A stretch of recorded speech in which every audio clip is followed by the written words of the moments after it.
Man, gini. Ngayon ha?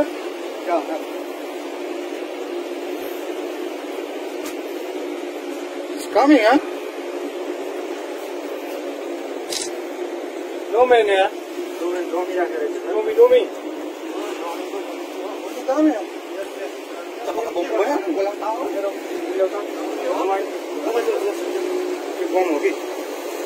Okay, inside. Inside.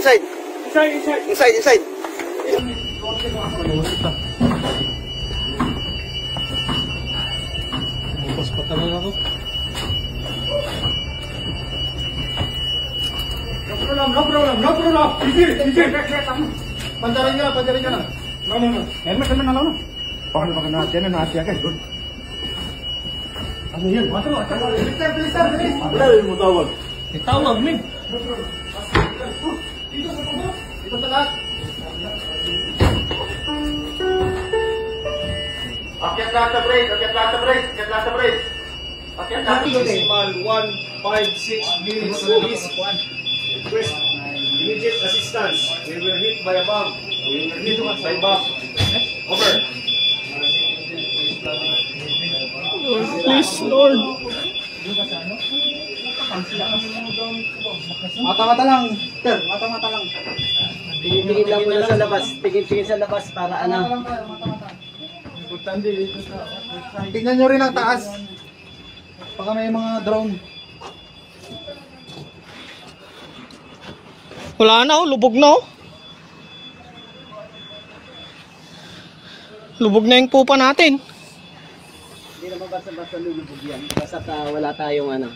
Hintayin na lang natin yung mga rescuer. May mga balas pa naman tayo eh. Oh, hindi basta-basta lulubog yan. Kahit lumubog ang engine room.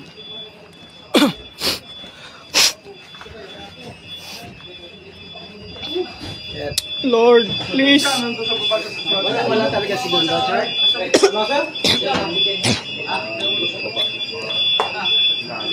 Baka na-wintog yun eh. May inaalala ko.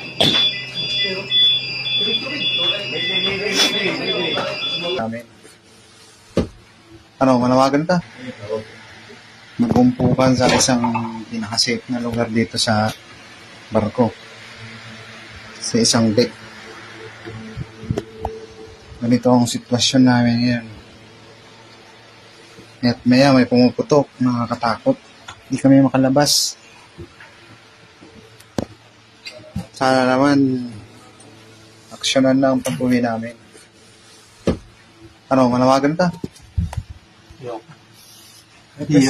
Oh, sabihin mo lang yung ano. Nahihirapan na po kami dito. Mainit. Walang maayos sa pagkain. Yung tubig meron pa pero limited lang po yan. Especially yung diesel for our emergency generator. 2 days na tayo ngayon, ano? 2 days. 2 days. Naka-ready na kami anytime, abandon ship. Tinamaan ng bomba ang pupa. Palubog na ang pupa namin. 1 missing person. Second engineer. Nandun sa loob ng engine room. Ito mga buko, basag ang salamin. Tinamaan kami ng fishing boat na unmanned. Walang tao pero dami lang. At yun, sumabog sa pupa namin.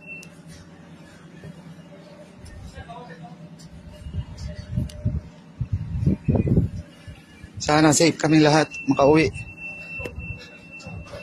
Lord, help us.